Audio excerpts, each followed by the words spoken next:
to order, please. I'm Jan Burdick, Chairman, and we will start with roll call. Mrs. Burdick. Here. Mrs. Ricketts-Wales. Here. Mrs. Hanchett. Here. Mr. Harris. Here. Mrs. Root.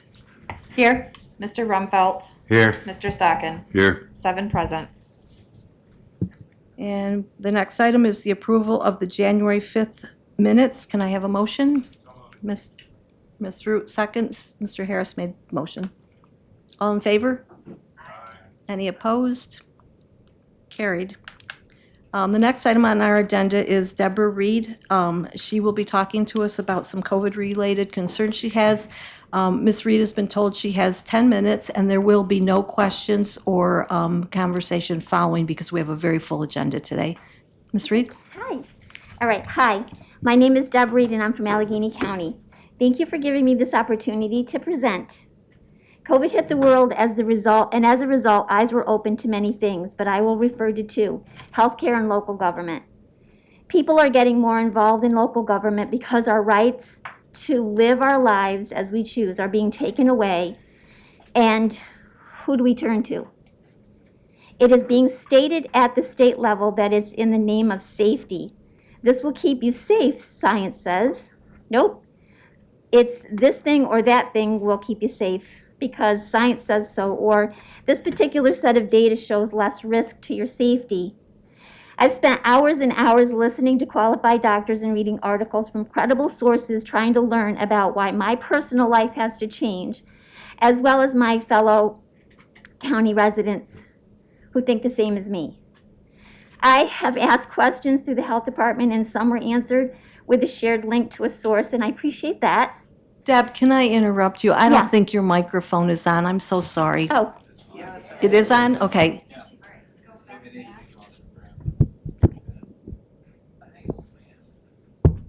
you feel comfortable without the mask? well, if we're wearing a mask, I mean, you know what I mean? I'm gonna wear a mask. So there's that. Actually, if you would like to take your, Oh, so my thing is 10 minutes. If I slow down, it's gonna be more than 10 minutes. Can I read the whole thing if I slow down? and Deb, when you're presenting live stream, you are allowed to remove your mask if you so choose. Well, it's okay. If you can hear me, I'll just keep it on. You can't hear me? Okay. All Deb, right. your statement goes. was also sent to all of the board members, so they have had a chance to read it prior. Okay. So if you do have to skip through something, the board has your full statement. Okay, all right. All right, so, because it's live, I'd like people to know. So anyway, I'll pick up where I've asked questions through the health department and some were answered with a shared link to a source, and I appreciate that. I would like more though. I would like the data for Allegheny County. I would rather know about life in Allegheny County as opposed to life across the nation. I want to know what's happening at my local hospital. The local data that is being shared is the number of positive COVID cases, COVID hospitalization, and daily death counts. I'm looking for more information than that. The health department provided some information from the NIH which states previous studies have indicated that deterioration of COVID-19 condition is associated with a weaker immune system. That makes sense since I know some people who have died and they have weaker immune systems. The real life talk from Allegheny County people who have strong immune systems is that it was like a cold. It wasn't that bad. For those with weaker immune systems, I want to know the pre-COVID or early COVID stage protocols. This could be helpful for others too.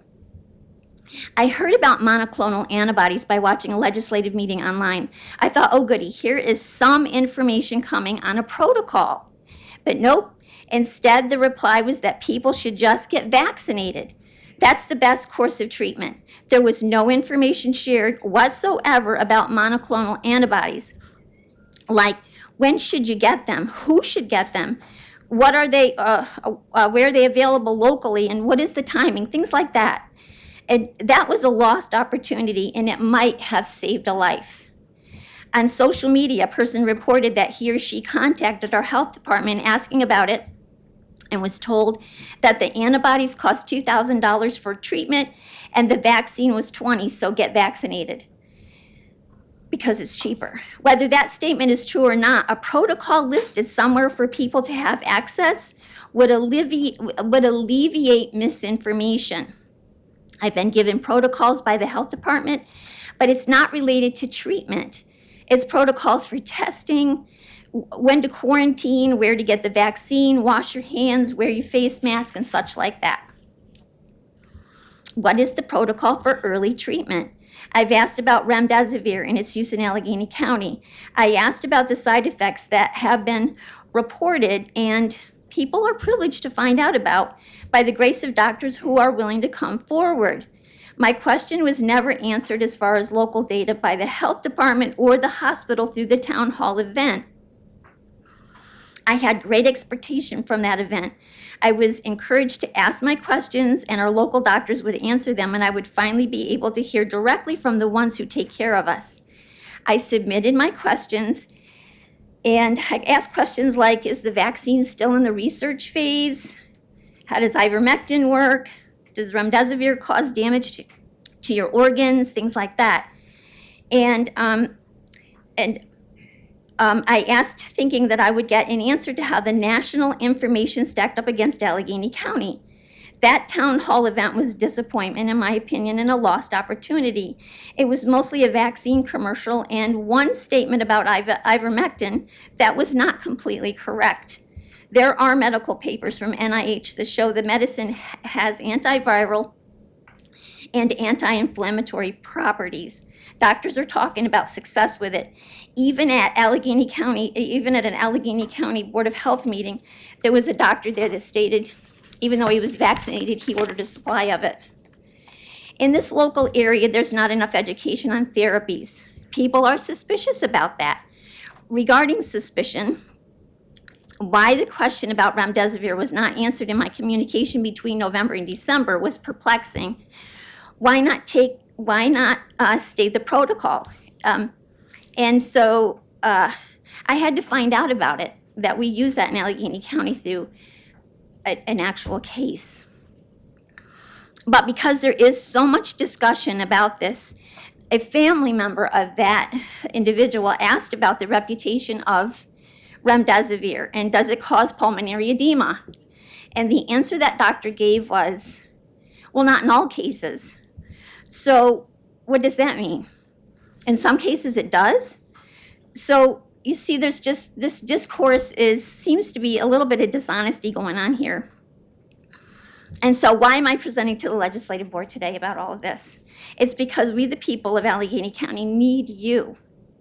We need answers. We need questions answered, and the system is tight-lipped, and we are not understanding why. It's misleading. It's leading to mistrust, and I'll give you another example. In August, the FDA approved, I can't say this, Comirnaty, which is the one vaccine that's FDA approved. And I was told that you could get that, at any of the places around the county, but that's not true because I called around and asked, where can I get this vaccine? And not only is it not available, but it never has been. It's my understanding, and I called Walmart, Wegmans, Fisher's, and Walgreens.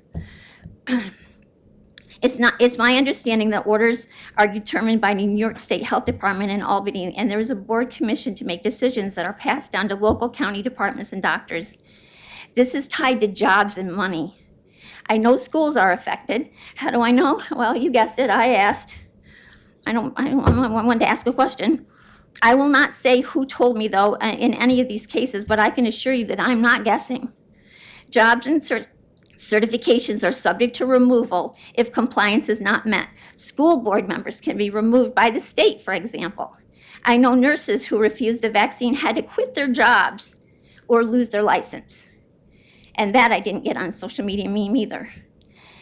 I had the absolute pleasure of meeting with Janice Burdick, and as a result, I wonder if it would be possible if the board would consider the creation of a committee that includes members of the community to help further educate everyone on what is going on here and then determine next action steps in a series that obviously has to take place. We, the people, want our state held accountable and to start making sound and healthy decisions. Stop the coercion. Let doctors doctor. Let representatives determine what's best for us at the local level. I told Janice that one thing I'm learning from this journey is that the wheels of government do not turn fast, but they need to turn.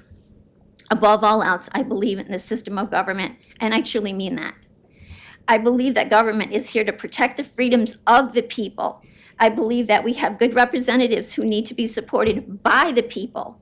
And I believe the result we speak together will have the best outcome for the people. And it's for us that you do what you do.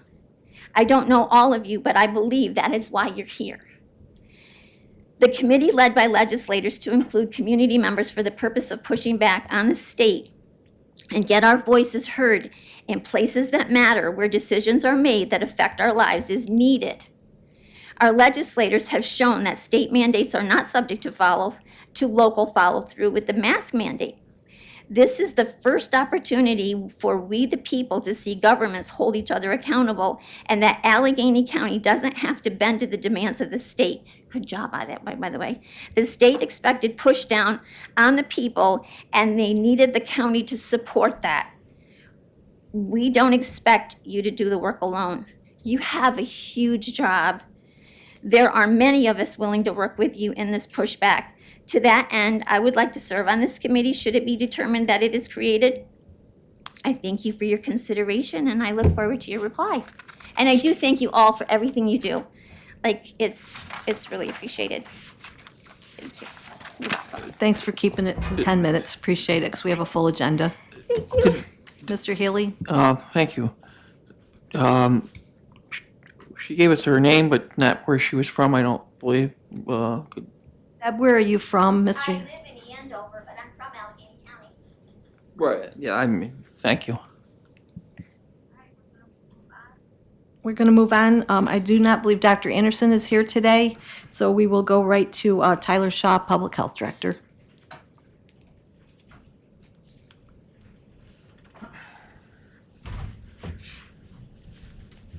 All right. Good afternoon, everyone. Thanks so much, Deb, for your presentation. I appreciate it. I did want to clear up just one topic on her discussion, Comirnaty. That is also Pfizer vaccine. So that is available. We had a Pfizer clinic yesterday. If you go on vaccines.gov, you can click the Pfizer link. It'll show you the Pfizer availability within a 25-mile radius, 50-mile radius, or a 100-mile radius. So it is out there. It's just those name interchanging. Comirnaty is their approved form. It's the Pfizer vaccine. All right, monthly report. Just have a few COVID-19 updates. And one thing I wanted to highlight on the monthly report was the WIC benefits. So it was calculated, the total cash value for our WIC benefits redeemed in 2021 totaled $761,982, which is excellent for our local economy. Some COVID-19 updates. We had our COVID-19 clinic schedule located on our main county webpage. If you go to AlleghenyCO.com, right on the main page in the red box, there's a link that says COVID-19 vaccination clinic information. If you are looking for those clinics, you can sign up for any of those that are available there. We do have testing clinics available as well, Mondays and Wednesdays at the Belmont Legion from 8:15 to 10:15. There's also a clinic being run by the state at Alfred State on the Wellsville campus from Monday through Friday for the next 2 weeks at least, from 8:30 to 3, and those are PCR tests if anyone is looking for those. Any questions on monthly report? Just on the WIC, the dollar amount on the WIC again was how much?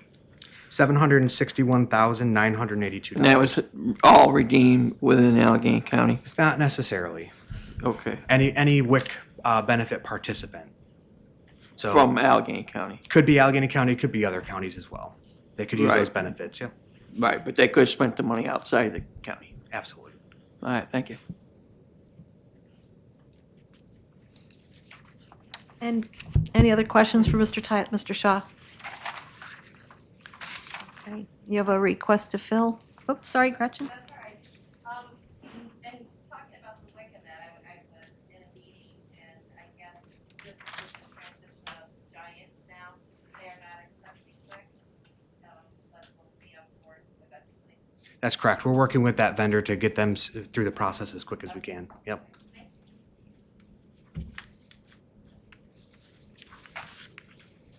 Okay. Request to create and fill an account clerk typist. Looking to create and fill this position for our department. Not looking to add any additional staff. This will likely be one of our office aides moving into this position to create a kind of a COVID-19 anchor in my department. Right now, we have 4 office aides working in our office with across the COVID-19 activity, testing sites, vaccination clinics, case investigations. And that funding is set to run out in March of 2023. So we'd like to create kind of an anchor in our department to kind of oversee some of that activity that's still going on. Can I have a motion for that? Mr. Harris, second by Ms. Root. All in favor? Any discussion? Mrs. Root?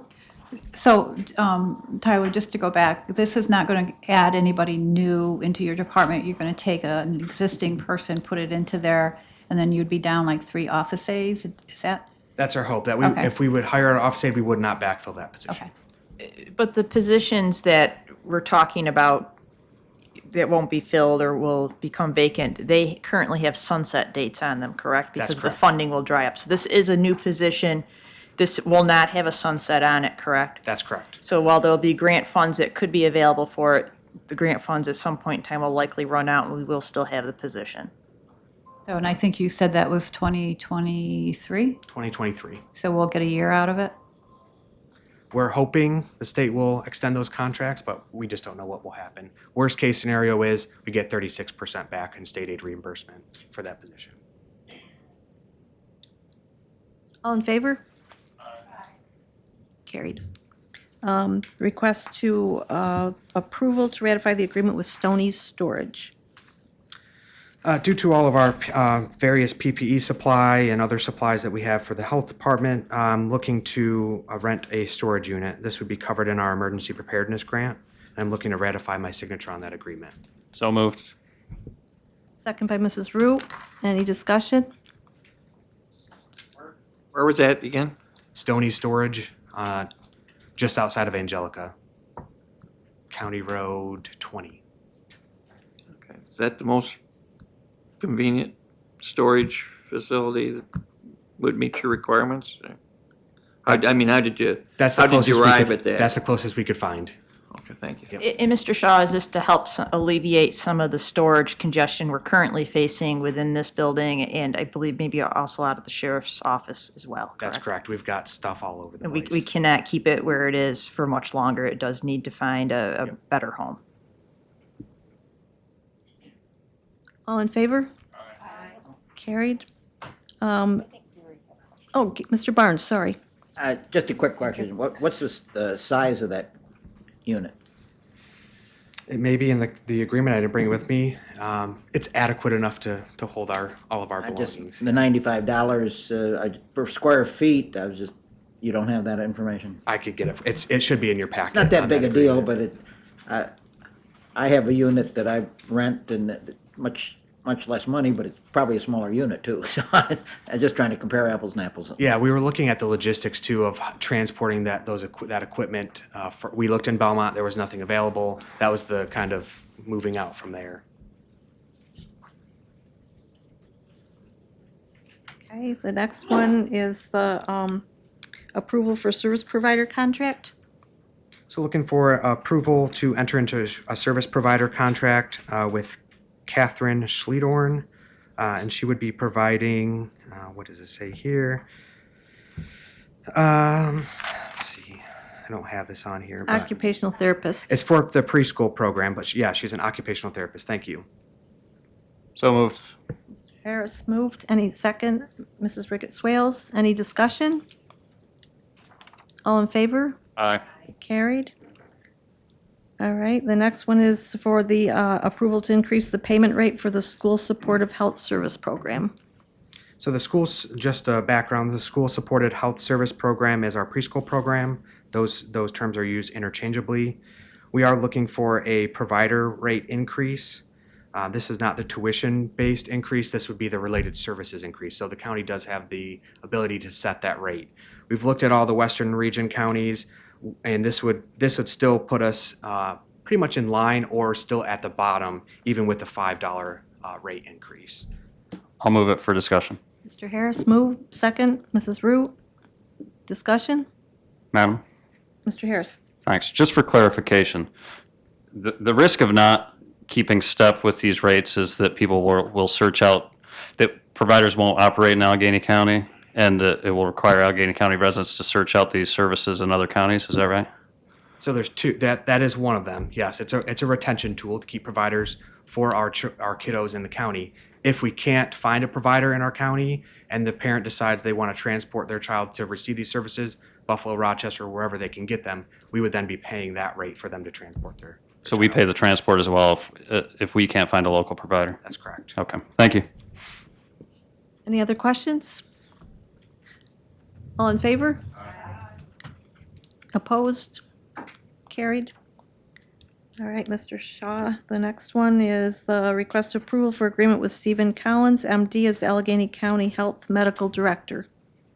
Yep, so this agreement is still in draft form, but we have to move pretty quickly. Our current medical director is set to retire at the end of March, so we do need the health department is required to have a medical consultant for our department, so we do need to move pretty quickly on this agreement. Motion by Mrs. Root, second by Mrs. Hatchett. Any discussion? Madam? Mr. Harris? Just wondering if this is the same compensation that was provided to the previous medical director? Or if It is not. Our previous medical director, we got quite a really great rate. I don't think we were going to find that again. The difference is $750 a month. We were paying our previous medical director $1,000 a month. How hands-on typically are medical directors, or is it just an occasional signature? They're involved in our advisory quarterly quality improvement committee, which does meet. They are required to attend that. They're not a non-voting member in our Board of Health, and they signed all of our standing orders for our immunization and reproductive and sexual health clinics. So, Thank you. Mr. Healy? Thank you, Madam Chairperson. We're required to have this, yes. correct? So I think we're lucky that we can find somebody willing to take on those responsibilities, knowing the past history and the issues we've had.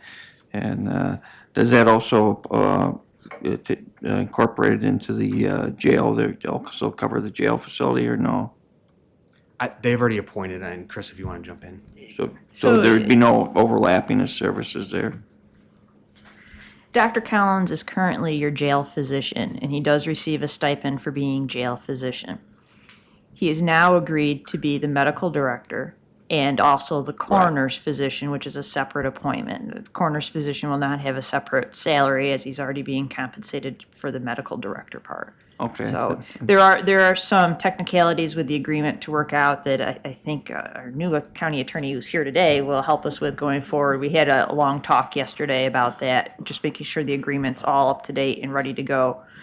So this can get approved by the state by the end of the month, which is when our current medical director will be done. Well, that's why I was wondering. I wanted to clarify that issue because that's why I realized that he was appointed the jail physician out there, and I had heard maybe the coroner's physician also, which I think, like there again, I'll state that I think we're very lucky that we found somebody to fill all these roles, and that probably being it's one person willing to do that is going to make for a lot more efficiency.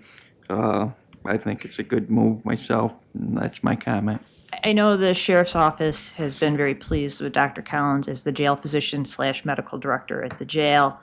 And I believe our current health medical director even recommended Dr. Collins take on the health department roles as well. Hopefully our relationship with him is a very good one, and we can look at maybe consolidating this into a one agreement or something in the future where we don't have three separate appointments and salary things. We can work on that in the future. Hopefully everything works out that way.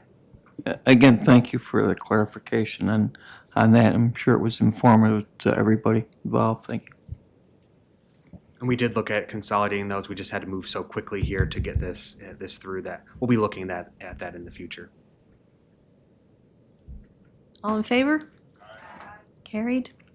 Okay, and the next one, final one, is the request to appointment of Stephen Collins, MD, as the coroner's physician. Just like Jan said, just requesting the appointment for Dr. Collins as the coroner's physician as well. Motion by Mr. Rumpfeld. Second, Mr. Harris. Any discussion? All in favor? Carried. Thank you, Tyler. The Anything last thing I else? had was I brought my director or my children's services director with me to give you a quick brief on the children's services program. There's a ton involved. We won't go into great detail, but it's a chance for you to ask questions if you need to as well. And his name is Josh Schultz. Just before Josh starts, I just want everybody to know, I asked the program directors of the Human Services Committee to start bringing in someone from the department to try to explain to us a little bit about what goes on.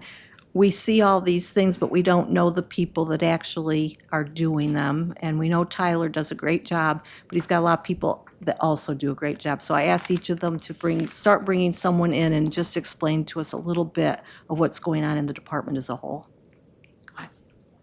Afternoon, everyone. So like Tyler said, my name is Josh. I'm the Director of Children's Services. We oversee 4 or 5 programs, depending on how you look at it. Early intervention is our first program. In that program, we serve children birth to age 3 with evaluation and therapy services to kids with developmental disabilities. We have the Child Find program, which is a component of early intervention. That is a collaboration with primary care physicians in the area. Every 3 months, if we get a child that's an indicated case of child abuse or a child in foster care, these kids come through, they're screened every 3 months by their primary care doctor, and then they let us know this kid either needs to go to EI for referral or they can be followed in Child Find. Our third program is Children with Special Health Care Needs. This program has 2 components, Children with Special Health Care Needs and the Physically Handicapped Children's Program. Children with Special Health Care Needs is kind of a gap-filling program. We provide service coordination to families who are falling outside of the traditional realm of service coordination, like HCBS, waiver eligible, Medicaid, children with Medicaid. PHCP is a financial component where we'll assist families with medical costs. The major criteria for that program is that the child not have Medicaid. They are not Medicaid eligible. And then we have the preschool program. That is for children ages 3 to 5. It's much like early intervention, but instead of being run through the DOH, that's a state ed program. And we do evaluations and then provide therapy services to those kids or center-based services if those are needed. But that is a very brief overview. Does anybody have any questions? Thank you, Josh. Thank you. Thank you, Tyler. All right, next on our agenda is Edna Kay, Social Services Commissioner.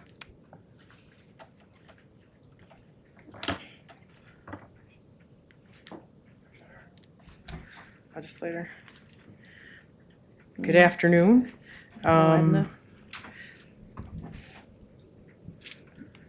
First item, right, is our monthly report. So if you want to look at that, I think that the key was sent around to try to explain all those numbers to you, but per Legislator Burdick's request, today I brought with me Chrissy Burrows, who's sitting behind the divider. Also Don is, by the way, he's behind the divider. And she's going to talk about child support unit with you today.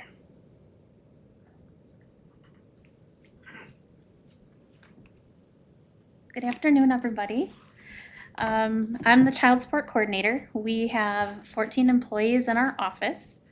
I just want to let everyone know, because a lot of people don't know this, but Edna spoke about it, that we are a part of the Department of Social Services.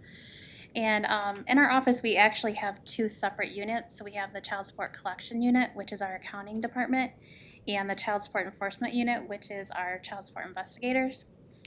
The primary duties of our office is we establish legal parentage. We file petitions with family court to establish cash child support obligations. provisions for health insurance coverage, which may include a percentage of uninsured health-related expenses and also child care expenses. The agency collects and enforces child support orders that are established through family court or a Supreme Court order, such as a judgment of divorce. There's several automatic enforcement actions that the New York State Department of Child Support enforces, along with our court action that we can enforce for non-payment. We also review all non-custodial parents' wages and cost of health insurance through their employer because we want to determine if the obligation that they're currently ordered to pay is currently correct or if it should be reviewed through the court. So we can help non-custodial parents file petitions for redetermination of their current cash obligation and their health insurance to determine if it's affordable through their employer or unaffordable. Many of the actions that are taken across, we also work with other state agencies of child support offices, other counties in New York State, and even also some other countries. Our team works extremely hard with our families, and I'm really excited to say that we've had a big turnaround over the past several years when it comes to negative thoughts in our department, and that we're able to now work with non-custodial parents because in the past, that was something that the state didn't allow for us to do. So we think that that's very important. We spend a lot of time reaching out to our non-custodial parents, and especially if we discover that their payments have stopped for some reason. We call them, we want to talk to them to see what's going on in their lives. You know, has something changed? Did you lose your job? Have you had an injury that you can't work anymore? Do you need help filing a petition to see if the court can redetermine your order? We work with them to determine if they have any kinds of needs, such as if their driver's license is suspended due to child support, or any type of information that they need. If they want to come in and talk to us about papers that they received in the mail, we really like and ask for them to come in to talk to us because we can talk to them about their orders, reasons they're getting certain letters in the mail, talk to them about things that hopefully we can help them with whatever they're struggling with. We're also one of only 5 counties in New York State that's opted into a non-custodial parent employment program. We work hand in hand with our local employment training center. We assess what the non-custodial parents' barriers are. It could be anywhere from needing a high school equivalency class or test. Are they unable to work the job that they were working? Are they seeking training for a new job? Are they underemployed looking for a full-time job? Or were they possibly even a home caretaker and now seeking skills to obtain a job? And working with this program, they gain skills of learning how to interview, how to dress, build resumes. There's a lot of really great opportunities for them, and it's all free. The families that are enrolled in our NCP program, they have a direct contact to our senior support investigator. She works with the custodial and non-custodial parent to talk about the circumstances that they're facing right now and to see how our offices can help. Currently, we have over 2,600 active child support cases, and the year of 2020, we collected over $5.4 million. Over $4.4 million of this money was recovered and sent to our Department of Social Services for reimbursement of foster care money, temporary assistance, and Medicaid. Thank you. Thank you very much. You're welcome. Any questions, Mr. Barnes? Yes, child support, are you involved with all child support or only people that are behind on child support? No, all child support. If they've applied for our services, if they're looking to establish an order, we can help them establish an order. We'll maintain all their records for payments and charges, collections. Yep, so we do both. So if someone is a court ordered to provide child support and they're meeting all their obligations, you aren't not necessarily involved then. Is that No, correct? the only time we're actually mandated to be involved is if the children of the order are active in foster care or on public assistance. Then we seek support orders for that reimbursement. But other than that, if the parties want to have it a direct pay between each other and it's working out, no, they're able to do that, absolutely. Thank you. You're welcome. Thank you, Chrissy. You're welcome. Mr. Healy? I know at one time they were, I'm sorry. that's all right, that's okay. At one time there was, they were actually, jailing people for being behind on their support. And I was wondering, how the bail reform laws have they affected that, or are they still going to They jail? have. We try really hard to work with people before it even gets to the point of Sure. going Yeah. to have a violation in front of the court. But it is extremely rare for a judge to go ahead and order that. Sometimes we can see a petition go through the court for almost 2 years before an action is taken for a jail sentence. Well, I'm sure that's the last Last thing resort, yeah. everybody wants, but you still have that available to We you do. as a tool, despite what the state doesn't want to put anybody in jail for anything Correct. else. Okay, We thank do. you. You're welcome. Thank you. Okay, you're welcome. You're welcome. All right, Edna, shall we move on with your request to accept and appropriate the New York State Rental Supplemental Program allocation? Yes. So the rental supplement program will provide vital rental assistance to individuals and families experiencing homelessness, or are facing an imminent loss of housing. This grant will be administered in conjunction with the Cord Corporation and serve approximately 13 families in Allegheny County for up to 12 months. And the allocation for that is $120,210. So moved. Mr. Harris, second. Mrs. Ricketts Swales, any discussion? Edna, I just have a question. Is this money paid to the landlord or to the renter? It's directly to the landlord. Thank you. Any other questions? All in favor? Okay, carried. The next request is the authorization to apply for National Children's Alliance DTVF grant. Yep, this is a grant through the Child Advocacy Center. The grant is to complete the purchase of the Celebrate system, which I believe we've talked about before. And it supports the development, expansion, enhancement of the full array of CAC services to victims of child pornography and human trafficking. We are requesting $25,000 for that. A motion by Gretchen Hanchett, second. Mr. Harris, any questions? All in favor?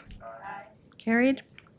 The next one is request for approval for an addendum to the Hillside Children's QI foster care contract. Yes, we're requesting an approval for an addendum to the foster care contract for the time period of July 21 through June 30th, 22. For QI services, we wanted to add to the contract the QI language regarding those evaluations for foster care children entering QRTP programs. Motion by Mrs. Ricketts Swales, second by Mrs. Root. Discussion. What is QI? Sorry. Qualified individuals, Okay, those thank are the you. people that we contract with through Families First, that when we place a child in a qualified residential treatment program, those children have to be evaluated, and they are required to be evaluated by qualified individuals, so we needed to set up contracts with those people. Thank you. All in favor? Carried. And the last one is a request for additional funding for homeless during inclement weather, Code Blue. So, so Code Blue, typically, our Code Blue funding is a lot less than $310,000. We, in the last, I don't know if you're aware, but in the last year, OTDA has put forward some proposed hotel motel regulations that they are looking at possibly putting in place. However, they're not in place at this time. Those regulations, though, would require the motels and hotels to be would need a yearly service plan for each motel that would need to be approved by OTDA, that we would be the people that would need to help write that plan for that. The plan would need to be approved before we could use the motel, and the requirements for the motel would be food service arrangements. They would have to have a valid certificate of occupancy, some of these. But the most, they must provide community services such as public transportation, parks, recreation, mental health services, restaurants, stores. They would need to be able to provide a knowledge to the people that are staying there with how to attain those services or referrals for those services. They would need to they would need to have a means by which children would be transported to school, although I know McKinney-Vento takes care of that, but they would also need to have regular arrangements for maintenance, pest control, and they would have to show on the plan how the safety of those hotels would be secured. Each family with children must have a preliminary health screening at the time of intake, no later than 24 hours of placement in a motel. These proposed regulations are, to me, outlandish.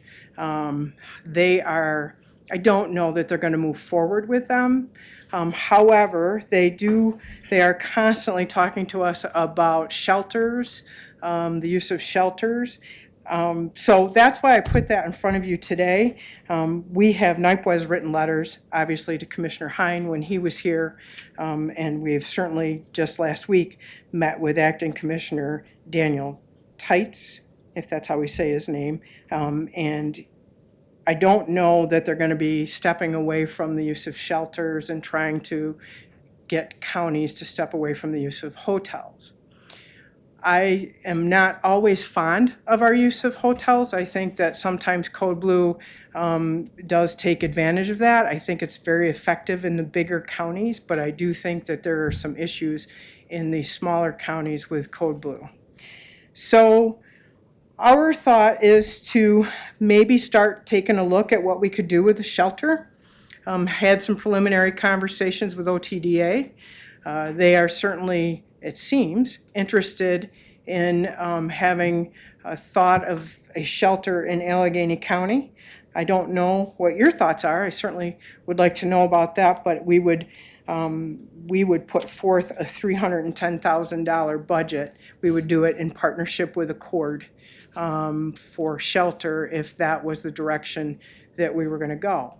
If not, we could certainly put forward our usual Code Blue plan that we put forward every year, which is in the neighborhood of $30,000. But last year, our Code Blue plan was, I believe, encapsulated in the ESG funding, if you recall correctly. So I'm throwing that out there and seeing if you have an interest in putting a shelter in Allegheny County, at least trying to get in front of what I think might be coming down the pike. I'm not 100% sure, but I'll be in the 90th percentile of sureness that sooner or later they're going to want us to have a shelter. We have a So motion. there you go. Ms. Hanchett, second. I could just add that Ms. Kays and I have spent a lot of time talking about this. I do agree with her assessment that probably sooner or later, probably sooner, we will be required to do something other than the current plan. So this is a consensus with all the other county administrators and managers I also have spoken with, NISAC, as well as NYPWA, which is the Public Welfare Association. They are all thinking it's heading this way. So we have a motion. Do we have a second? Mrs. Ricketts Sales. Discussion? Gretchen, Mrs. Hanchett? Yes, I was wondering, is there any facilities you're looking at? Are you talking about building something brand new? So we do have currently, we've reached out to clergy within the county to see if there's any interest of the local churches, and there has been interest from one church. However, we really would like it to be a centrally located, because we would work in partnership, obviously, with Accord and with us, and the shelter itself would have to be staffed. There would be case management services provided there to work toward resolution to homelessness. We would certainly like to see that centrally located, but at this point in time, there's not, there are buildings that are for sale, but we would need to certainly search for grants that would take care of that. I don't know that Accord wants to buy a building. I don't know that you want to buy a building. So we're really in the grassroots process of looking at this, but right now we do have one church that would be interested. And I'm kind of wondering too, if, like Genesee Valley, that's kind of centrally located, I don't know how much room they have, but they also have, some of the other resources there too. So I don't know if that was a thought to go towards the school, and maybe it's just not. I don't know that would be doable. I think that there might be some concerns about some of the behaviors of the people that might be housed. So I think there needs to be a shift in that. Mr. Barnes? Yes, I have a couple questions. It says during inclement weather, code blue. What, is that certain times of the year, or? Code blue is generally open between November 2nd and April 15th. Inclement weather is below freezing. What is that, 32 degrees? Mm-hmm. Yes. Or 0 degrees centigrade? Hey, be proud, I got that right.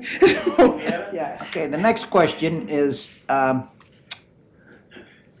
many Allegheny County residents are currently affected by, considered homeless and in need of this service? So if you look at your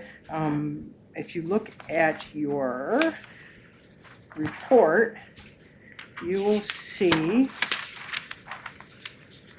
on the first page, total number of homeless placed year to date is 95 people.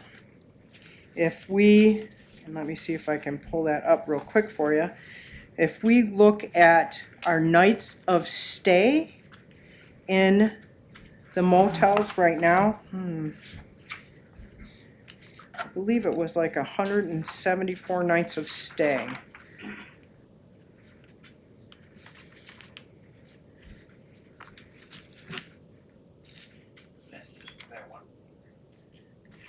Code blue is, yes, just for. Now, I pencil wrote that on the back of a paper because I keep looking at it. And is that 95 individual people, Yes. different people? Well, yes. Or could it be the same person multiple times? That would be inclusive in the nights of stay number. Okay. And that 95 people, is several families included in that? There are families included in that, yes. And also individuals? Yes. So if you put a family in a hotel room for a certain period, most hotel rooms are designed for 2 people. Do you have to use 2 or 3 rooms sometimes for a family? We generally use one room per family. We're also very particular on the motels that we put families in. Some of our motels aren't as desirable as others, so we're trying to be very careful about the motels that we put them in. If they have infants, we have plenty of cribs that we supply. The state does supply us with cribs, so we have plenty of those that we can give away if they have infants. Thank you. Mr. Harris? And I don't doubt the need. I wonder about the number and how it was derived. The 310. So we developed a budget. We based that budget on what our staffing needs would be for that budget. You know, I knew you would be the one to ask the budget question. I don't need, no, line by just- line, but it's been well thought out. Yes, it Obviously. has been well thought out. We've talked about what the DSS salary cost would be, what the Accord salaries, what the overnight staffing salaries could be. We looked at it with 4 counselors with an 8-hour shift for like, say, 155 nights at $20 per hour, a counselor during the day, a manager. Yeah, we've really taken a good look at that. We've partnered with Accord and went through what do we think we would absolutely need to make it run. And I mean, you're really talking about ramping up the service. Yes. It's something completely different than what's been provided. Yes. It costs 10 times as much, right? Yes. It's funded by the state 100%. Is it reliable funding? Long-term reliable? I can't tell you that. I can tell you that right now it is, but I can't make a guarantee that the state is 5 years down the road not going to shift it over to the counties, I mean, we've seen that happen time and time again. So it depends. And at that time, can we roll it back? Wait, you're asking me? No, it's just a, Yeah, the answer is probably not, right? Right. Yeah. Mrs. Root? Yeah, and then what kind of time frame are you looking at to try to get this up and running? And over the course of the years, have you seen the need growing? there's a steady increase. It's not super huge, but I think like one year we were $9,600, the next year we were $13,000, so there's been a steady increase each year. And what was the other question? What's the time frame that you're looking at to try to get this new program up and running? We would look to, if the state accepts it, we would look to get it running as soon as we possibly could. In this winter time Yes, frame? we would Okay. start working at it right away. Mr. Barnes? Again, so this Code Blue, April, or November to April, is what you're talking about. So come May, where do these people go? They go back to living out of their cars, or what's the alternative? So the hope is that the services that we provide them will prevent them from being homeless. I mean, we work with the two populations, right? We work with the Code Blue, which we can place people under now, which is 100% reimbursable, which, by the way, has been 100% reimbursable since it started. And then we work with people that are homeless. So we would then shift them to like the homeless program and try to work with them in that fashion. Thank you. Yep. So to follow up on that, your new staff that you would be hiring would really only be working so many months a year. So what would they do the rest of the year? So the new staff that Accord would be hiring they may very well continue on as homeless case managers at that point in time, depending upon whether the state says, okay, we're going to go with us. Any other questions? I have just a quick one on homeless. So let's say my background's with education, so let's say a child is living with a grandparent and all of a sudden the heater stops working, happens all the time in the middle of winter. Would they then fit into this category? Yes. Something like that. So it could be that all of a sudden you're homeless and needing this in the wintertime, right? Yes. Okay. If there's no further questions, all in favor? Any opposed? No. Carried. Okay, thank you, Edna. That's it. That's all I have, right? Okay, I believe so. All right. Thank you.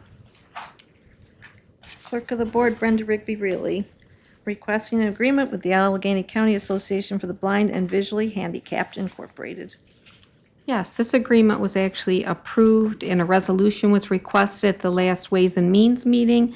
And then I discovered that the board rules say that the Blind Association falls under the jurisdiction of the Human Services Committee. So if this committee could put a blessing on the Ways and Means action, we will have them sponsor the resolution. Mr. Rumfeld, second by Mrs. Brute. Any questions? All in favor? Aye. Okay, that's carried. Thank you. Anita Madison, Office of the Aging.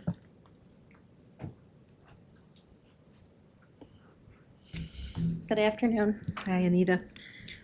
I have to apologize. I do not have anyone with me. We are actually in the process of canceling meals for tomorrow due to weather. So next month I will bring somebody.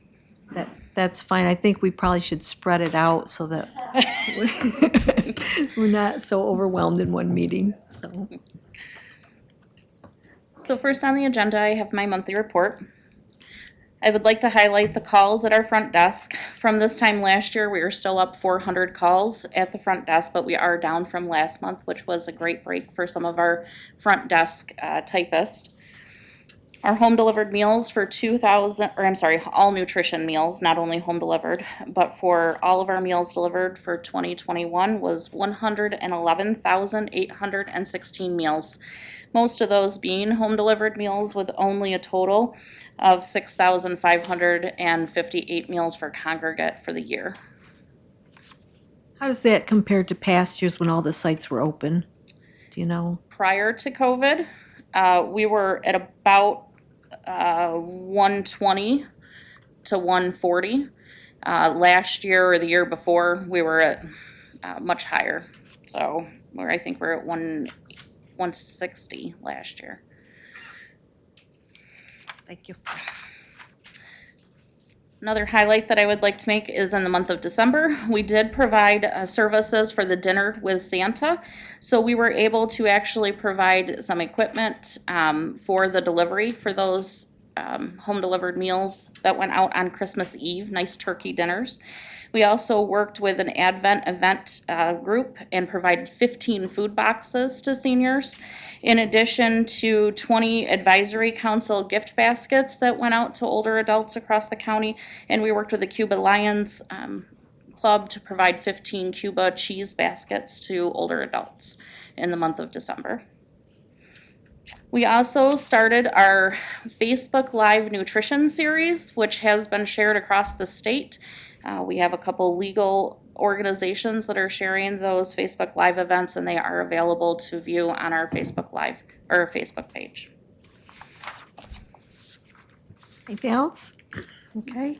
We will, excuse me, move on to a request for permission for an addendum to the agreement with Good Times of Olean. So we are asking for an addendum to increase the rate of pay per meal from $5.40 to $6 per meal. This would be effective for February 1st till the end of 2022, December 31st. This would finish out this 1-year extension, which is the last 1-year extension to the original contract. We are going out for full RFP this year for the next set of contract years. Motion? So Mrs. moved. Brew, second, Mr. Harris. Any questions? Real quick, madam. Mr. Harris? I know we just did this, and that's fine. We won't do it again, but are you continuing to investigate the possibility of the jail providing these services in the future? We have had many conversations with the jail. I think if that were to ever be a possibility, it would be a very long-term planning process. It's nothing that they would be able to do even for next year, because we did discuss the possibility of doing it in-house rather than going out for an RFP even for the next contract. So it's a longer-term process, but we have started looking at it. Mr. Barnes? So the rate's going up to $6. How's that compared to what other counties are paying around there? There was some information that was shared with the board, and I believe every board member received that. In regards to the rate, we are actually one of the lowest. So the $6 is one of the lowest. Is still one of the lowest. What's the highest in the area? $10.50 per meal, and that is for frozen meals. Thank you. Before we go on further, this probably should be an executive session. So if I could have a motion to go to executive session to discuss the medical, financial credit, or employment history of a particular person or corporation. It may have been answered to Mr. Barnes' satisfaction for today. I think Anita actually had a request for executive session. It's just out of order in the agenda, which I believe she requested an executive session and had it put on the agenda. I'll move it. Second, Mrs. Ricketts Wales, all in favor? Thank you. Thank you.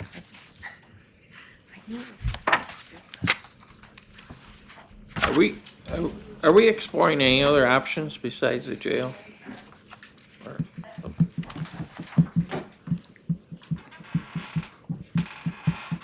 Sorry?